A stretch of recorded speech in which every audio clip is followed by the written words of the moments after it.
Untuk pertanyaan pertama, bagaimana Bapak memahami definisi arsip dalam konteks organisasi modern? Arsip. Ini pengertianku ya, Nggih. pemahamanku. Sebenarnya arsip ini itu adalah sebagai bukti bahwa suatu kegiatan ini tadi sudah berlangsung atau sudah dilakukan. Itu arsip. Ini menurutku. Karena apa? Sebenarnya ini dari perspektifku gini. Apakah arsip ini penting? Ya penting. Nggih. Apakah enggak? Ya enggak terlalu juga. Konteksnya mah gini, kalau misalnya kegiatan bukti bahwa konteks arsip ini kan sebagai bukti bahwa kegiatan ini sudah berjalan atau sudah selesai. Kenapa?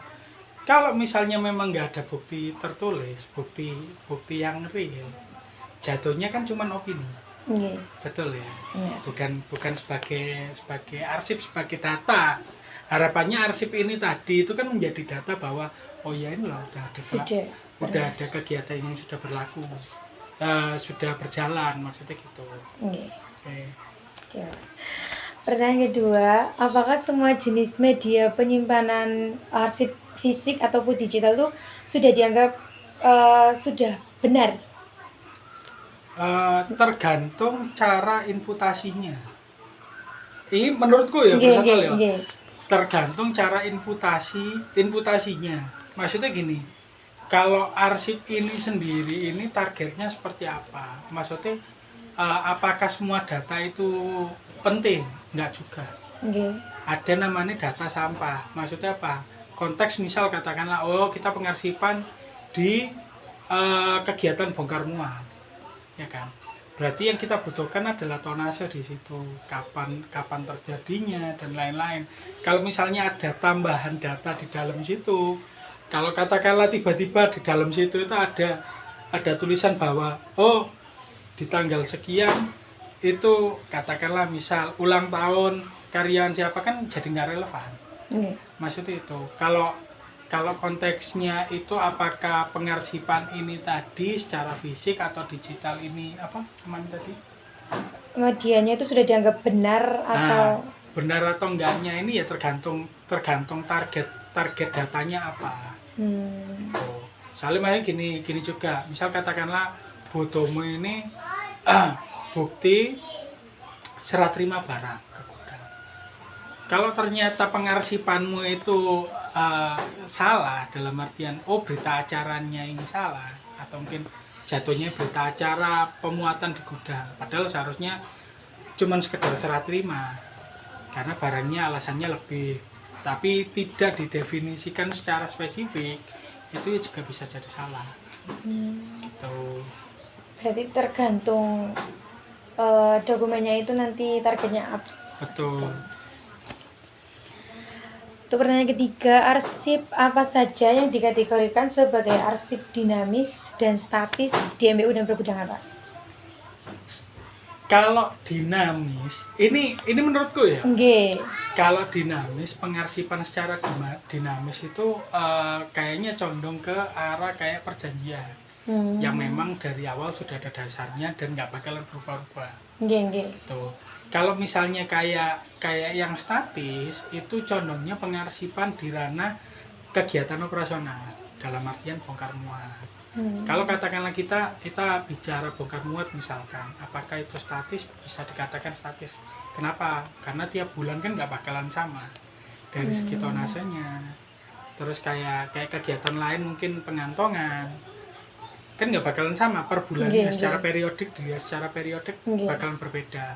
Sedangkan kalau misalnya ranah-ranah berita acara kesepakatan kerjasama misalkan ataupun perjanjian antar perusahaan itu bakalan cenderung dinamis. Kenapa? Karena di situ tertera ada jangka waktu di situ. Pasti jangka waktu, lalu kesepakatannya seperti apa, kesepakatan kegiatannya seperti apa, kesepakatan harganya seperti apa, kuantitinya seperti apa, lalu tata cara pembayaran dan lain-lain. Jadi memang sudah tercantum sedemikian rupa. Akhirnya nggak akan ada perubahan hingga nanti ini apa namanya masa berlakunya sudah selesai, maksudnya gitu. Terus bagaimana kriteria pengklarifikasian arsip menjadi aktif, inaktif, vital, dan terjaga di MBU dan Gudang? kalau ini secara konteks biasanya gini, kalau dari kita dari segi aktif inaktif ya. Okay. Kalau di MBU Gudang terutama yang di kantor pusat itu condongnya dilihat dari apakah kegiatan ini masih berlangsung, itu yang pertama. Yang kedua, apakah kegiatan ini sudah ditagihkan atau belum. Maksudnya apa? Kalau misalnya kegiatan ini masih berjalan maupun masih belum ditagihkan, secara nggak langsung ini pengarsipan secara aktif. Karena hasil akhirnya belum ketahuan. Kan maksudnya dari kegiatan operasional ini kita olah sampai kantor pusat masuk, targetnya adalah mendapatkan omset pemasukan dari kegiatan ini tadi. Betul ya. Kalau memang kegiatannya ini tadi belum sempat ditagihkan, mau nggak mau itu jadi pengarsipan secara aktif. Kalau inaktifnya otomatis kebalikannya, ya kan. Kalau katakanlah kegiatannya sudah beres, mungkin dari sisi operasional itu udah inaktif. Tinggal di sisi penagihannya gimana, apakah sudah ditagihkan? Oh sudah, berarti ya secara administratif itu sudah inaktif juga. Lalu apa kategori lainnya itu? Vital sama terjaga. Vital dan terjaga. Ini kalau konteks dari kita ya biasanya gini. Kalau di kantor pusat, vital ini tadi itu cenderungnya di ranah-ranah perjanjian yang menyimpan detail-detail. Contoh misal katakanlah perjanjian sewa gudang. Sebenarnya dari perjanjian sewa gudang ini sendiri itu kan ada disebutkan di situ hak dan kewajiban. Apa sih sebenarnya hak kita di situ? Kita mendapatkan gudang dengan luasan sekian. Fasilitas seperti ini. Lalu penunjangnya itu mungkin ada listrik, air, kamar mandi dan lain-lain seperti itu. Lalu kewajiban dari kita apa? Kewajiban kita adalah menjaga untuk gudang ini tadi agar terhindar dari kerusakan secara operasional misalkan. Lalu dilihat lagi nanti hak dari pemilik gudang apa?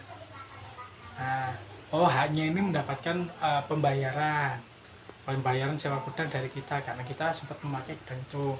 Kewajiban dari pemilik gudang apa? Ini memaintain, misal katakanlah dari sewa gudang ini, kalau katakanlah ada kerusakan yang disebabkan dari di luar operasional, mungkin bisa di cover. Sebagai contoh yang vital itu. Kalau yang terjaga itu ini agak mirip ya, karena gini, kalau terjaga itu misal katakanlah ada perjanjian yang ternyata kita ketika akan berakhir, biasanya kalau perjanjian ini 1 bulan 2 bulan sebelum berakhir akan dibuatkan surat permintaan penawaran harga. Harapannya adalah apa? Ketika perjanjian ini berakhir ternyata masih ada operasional dan akan dilanjutkan, operasional tidak akan stop.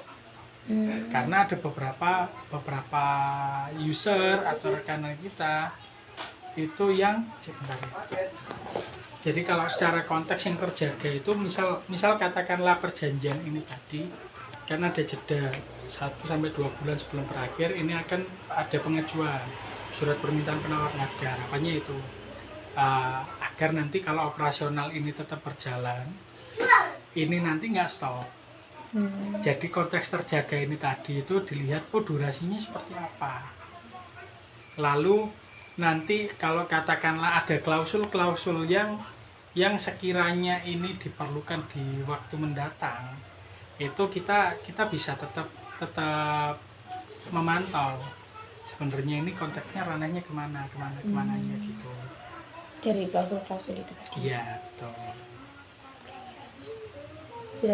Lanjutnya. Di PT PCS itu apakah memiliki prosedur formal untuk menetapkan jenis arsip? Ini aku bicara di unit MBU Gudang ya. Karena kalau pengarsipan itu sebenarnya condongnya ke setiap unit. Perencanaan dan pengendalian. Oh. Sepengetahuanku ya, Rendal itu. Kalau dari MBU Gudang secara spesifik belum. Oh. Belum. Cuman memang maksudnya gini, konteksnya belum ini. Kita memahami bahwa oh ini penting. Okay. Berkasnya penting. Ini nggak terlalu, ini udah beres, udah apa. Secara informal lah ya. Okay. Secara informal kita paham pemilahan itu kita paham. Tapi secara resmi atau secara formal kita nggak ada. Jadi sama-sama memahami bahwa oh ini penting nih, oh berita acara kesepakatan kerjasama, oke taruh tempatnya Mbak Esti aja. Jadi satu di sana. Jadi kalau katakanlah ini ada perjanjian apa, kopinya taruh Mbak Esti. Nah, konteksnya seperti itu. Nanti kalau misalnya katakanlah contoh misal aku atau Mas Dian atau Mas Jojo, Mbak Ira membutuhkan, nanti pinjam ke Mbak Esti gitu. Jadi ya itulah. Berarti Seperti belum itu. ada Belum. prosedur formal Belum. sendiri. Belum. Ya. Selanjutnya, bagaimana proses pengelolaan arsip dari penciptaan hingga pemusnahan di MBU dan perbidang, Pak? Gimana? Bagaimana proses pengelolaan arsip dari penciptaan arsip hingga pemusnahan arsip? Ini kalau berarti alur ya. Iya, siklus hidup arsip sebenarnya ini. Siklus hidup arsip. Sebenarnya kalau secara siklus itu sendiri, ini kita ngomong alur ya. Kalau dari aku ya jatuhnya. Karena gini, kalau dari semua DMB Gudang ini sendiri, condongnya itu kan nanti ujungnya kan ini sebetulnya tarif kegiatan ini berapa sih? Nah, jadi kalau dari awal ini tadi kalau katakanlah kita ada kegiatan katakanlah misal bongkar muat kayak beton misalkan. Nah, dari situ kita menawarkan ke rekanan yang kita udah punya. Kira-kira yang mumpuni dalam bidang itu siapa? Kita minta kita kirim surat namanya surat permintaan penawaran harga. Itu yang pertama. Lalu nanti kembali ke kita dari rekan tadi surat lagi yang menyatakan bahwa oh ya untuk tenaga bongkar muat ini itu tarifnya sekian. Oke. Nanti kita bersurat apakah kita menyetujui tarif itu atau mungkin kita menego minta turun. Kalau katakanlah kita nego minta turun, kita bersurat kembali, mereka membalas menyetujui atau tidak. Kalau katakanlah setuju udah oke. Suratnya nanti itu tadi kita kumpulkan, kita buatkan namanya berita acara kesepakatan kerjasama BAKK. Nah, BAKK ini tadi nanti sudah bisa menjadi dasar pembuatan order kerja atau OK. Seperti itu. Juga BAKK ini tadi kalau sudah sama-sama tanda tangan, sudah proses tanda tangan keduanya udah beres, bisa dibuat dasar sebagai pembuatan perjanjian. Nah, selepas itu tinggal kita ngawasi nih, kita ngecek nih apakah durasinya masih berlaku atau enggak. Ataukah nanti kalau katakanlah perjanjian ini nanti sudah mau berakhir atau sudah berakhir, tarifnya tetap atau enggak. Atau oh ternyata rekananku minta naik nih tarifnya. Berarti secara nggak langsung kan berkas yang sebelumnya sudah tidak nggak berlaku. Tuh. Kalau di MBU Gudang konteks pemusnahannya sih udah nggak ada ya contohnya. Jadi nggak ada pemusnahan, cuman sebagai arsip kita ini nanti itu tetap kita simpan. Cuman yang dipakai nanti itu berkas yang terbaru. Berarti yang sudah nggak dipakai itu tetap disimpan? Tetap disimpan. Jadi kebetulan kalau yang di MBU Gudang ini kan karena penyimpanannya via virtual ya, Google Drive ya. Jadi ya udah kita simpan aja. Cuman paling agak rancunya kan karena mungkin kalau misalnya ada rekan-rekan yang baru masuk, baru gabung MBU Gudang kan bingungnya, loh ini perjanjian yang ini tarifnya sekian, ini tarifnya sekian. Kalau nggak teliti kan agak bingung, iya. Maksudnya gitu aja. Berarti dari penciptaan hingga pemusnahan, yang pemusnahan itu belum? Belum, kalau konteksnya pemusnahan belum. Selanjut untuk bagaimana sistem pengarsipan digital itu berperan dalam pengelolaan arsip saat ini, Pak? Kalau sekarang ini alhamdulillah ya, Ya. karena memang sudah secara digital langsung rekan-rekan MBU Budanya yang di kantor ini, kantor pusat ini rata-rata bisa mengakses. Akhirnya ini tadi nggak apa ya, kayak workflow ini lebih lancar, nggak pakai tunggu-tungguan. Maksudnya kalau misalnya apa ya, datanya ini tadi itu nggak sharing secara online, mungkin nanti akhirnya tunggu-tungguan data. Maksudnya kalau katakanlah aku butuh data bongkar muat nih, Iya. ternyata bongkar muat di Gresik misalkan, di Dian masih nunggu Dianian, aku kirim iki, oh ya kalau misalnya ini dikirim, kalau enggak kan lupa. Iya. Nah untungnya berhubung kita pakai Google Drive ini tadi, akhirnya ya udah tinggal lihat, bongkar muat Gresik sekian, oh ya wes oke. Nah, itu sudah bisa diakses semua, Pak ya? Ya alhamdulillah. Selanjutnya, apakah sistem pengarsipan yang saat ini digunakan itu sudah memenuhi prinsip efektivitas dan efisiensi, Pak? Kalau efektivitas menurut saya Iya. sudah cukup. Kalau efisiensi mungkin belum. Karena gini, ini pandanganku aja. Kalau di Google Drive ini sayangnya adalah apabila ada data katakanlah arsip ini masuk di satu drive yang sama dengan nama yang sama, ini tadi itu akan tetap masuk. Ya, dengan asumsi yang satu masuk folder A, satu masuk folder B, itu dianggap dua file yang berbeda. Iya. Padahal isinya sama. Salah penempatan itu, Pak? Bukan, maksudnya gini. Kalau katakanlah misal, aku misal katakanlah pengarsipan udah saya scan, upload Nggih. ke Google Drive. Ternyata ada Mas Dian. Punya scan juga, diupload juga dua-duanya di situ. Akhirnya ada double. Nah, belum lagi kalau misal katakanlah ya penamaannya. Nah, sebenarnya itu, aku ngomong di unit MBU Gudang minusnya adalah belum ada standar penamaan arsip ini sendiri. Akhirnya jadi berkas perjanjian yang sebenarnya sama, perbedaannya ini hanya di namanya aja, itu muncul. Jadi katakan ada 5 file ini perjanjian tentang sewa gudang kayak beton misalkan, tapi namanya beda-beda.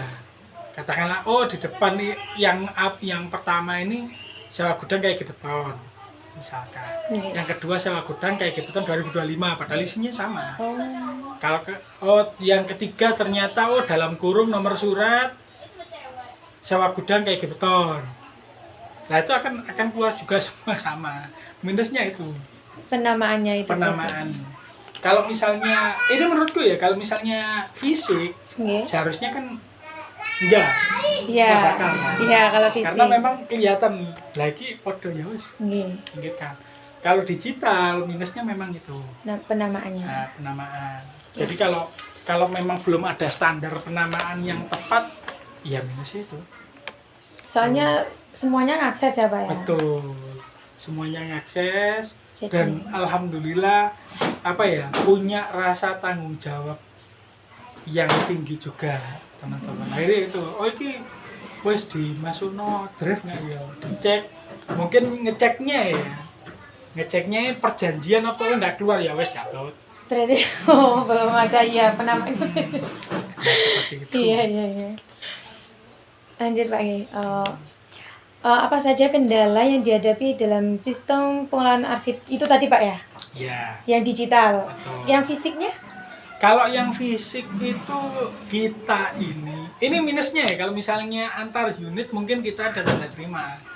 Kalau di dalam unit terkadang karena memang kebetulan MBU Gudang ini itu rata-rata load pekerjaannya tinggi. Akhirnya yaitu kadang lupa. Jadi katakanlah berkas ini udah tak kasih ke Mbak Esti. Itu ya, Mbak Esti tanyanya tetap di aku. Mal, berkas ini udah kamu kasih aku sudah. Kok nggak ada ya? Dicari nggak ada. Ternyata udah sempat dipegang Mbak Esti tapi nggak dimasukkan ke arsip berkas. Ditaruh mana?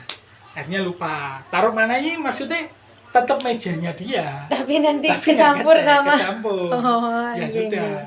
Ya akhirnya minusnya ya cuman itu. Kalau cuman akhirnya ini ada penanggulangan dari aku. Iya. Karena kebetulan tender MB Gudang ini tinggi. Itu akhirnya aku mengorbankan map. Map nanti tak tempel sama sticky note, tak tulis. Sticky note-nya ini tak tulis, oh ini tender apa?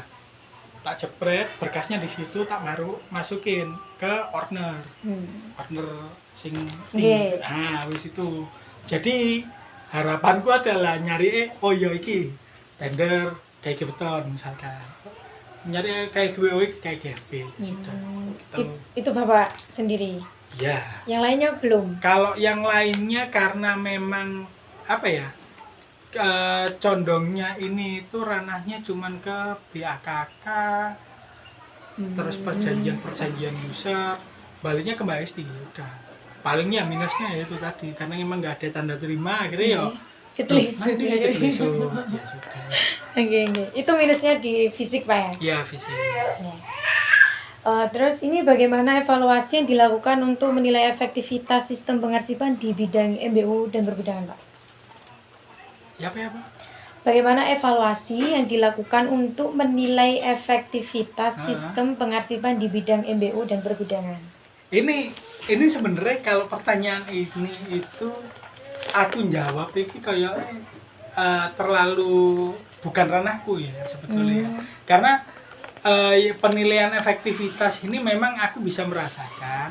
Cuman kalau kayak ngasih himbauan ke rekan-rekan yang lain ya siapa aku maksudnya gitu. Harusnya ini itu bisa dijawab ke Mbak Esti. Cuman memang berhubung aku orangnya ini agak cerewet ya wis ya. Gitu. Jadi memang beberapa kali kadang penamaan arsipku ini itu contoh katakanlah kita tiap ngirim sebelum ngirim berkas tagihan rekanan atau tagihan omset ke akuntansi atau keuangan itu kan scan. Itu aku punya metode penamaan sendiri. Dan itu tak turunkan ke anak-anak magang. Alhamdulillah diikuti Jojo sama dia. Contoh katakanlah OKBA ini ambil gudang rata-rata kalau nggak bongkar muat ya sewa gudang. Kalau nggak pengantongan, udah tutup. Jadi penamaanku adalah nomor BA, nomor BA, nama kegiatan, lokasi kegiatan, periode, sudah beres.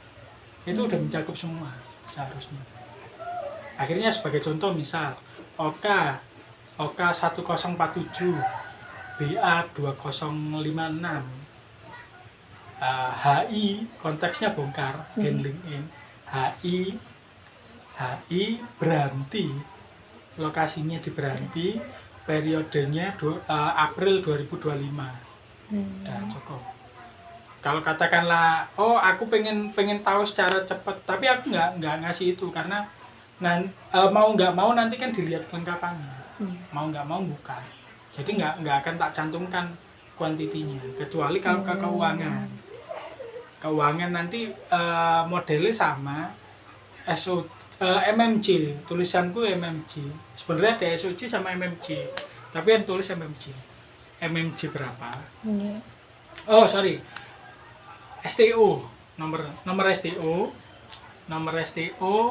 nama kegiatan, lokasi kegiatan, periode, kuantiti paling belakang. Itu nanti keuangan.